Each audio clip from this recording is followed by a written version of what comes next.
নমস্কার বন্ধুরা, আজকে আমি বানাবো এই দেখুন বেগুন দিয়ে শুটকি দিয়ে। বেগুনগুলো এরকম করে কেটে রেখেছি, পাতলা পাতলা যে বেগুন ওইগুলো। আর এখানে তেলটা বসিয়ে দিয়েছি গরম। আর এই দেখুন লবণ শুটকি এরকম করে কেটে রেখেছি। আগে তেলটা গরম হয়ে যাও, তারপরে লবণ শুটকিটা ভেজে নেব।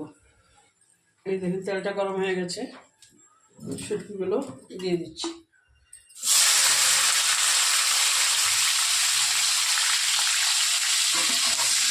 হালকা করে ভেজে নেব।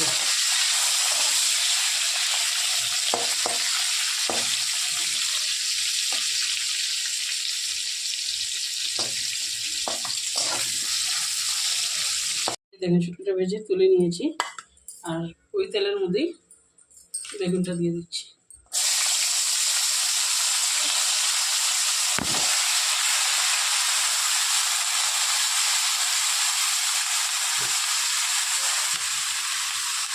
নুন দিয়ে দিলাম,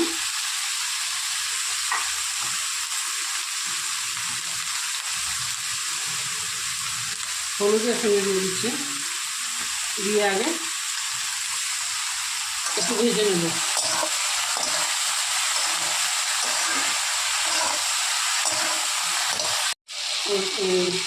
বেগুনটা ভাজা হয়ে গেছে, এখন টমেটো গুঁড়োটা দিয়ে দিচ্ছি। ঝাল যত দিয়ে খাবো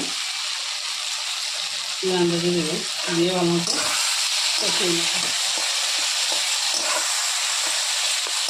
বেগুনে জল দিতে হবে না, বেগুনের জলটাই দিয়ে কষিয়ে নেব। দেখুন কষিয়ে নিয়েছি, এখন রসুন আর পেঁয়াজের পেস্টটা দিয়ে দিচ্ছি, দিয়ে একসঙ্গে শুটকিগুলো দিয়ে দেবো, নাহলে মজবে না, ভিতরে সিদ্ধ হবে না, ভালো মতো নরমটা হবে না, মশমশা থেকে যাবে। ঢাকা দিয়ে ভালো মতো কষিয়ে নেব। আমার পেঁয়াজ দিয়ে কষানো হচ্ছে, পেঁয়াজ আর রসুন দিয়ে। আর এখন একটু টানিয়ে নিচ্ছি, টানানোটা শুকনো শুকনো ভালো লাগে ভাতের সঙ্গে খেতে। আর এটা হয়ে গেছে, এখন আমিও দেওয়া যাবে। গ্যাসটা অফ করে দিচ্ছি। এই দেখেন বন্ধুরা, যদি আপনাদের ভালো লাগে বেগুন দিয়ে সিদ্ধ দিয়েও বানানো যায়, আমি তো লবণ শুটকি দিয়ে বানিয়েছি। আর যদি আপনাদের ভালো লাগে অবশ্যই একবার কমেন্ট করবেন, লাইক করবেন, শেয়ার করবেন, সাবস্ক্রাইব করবেন। Thank you.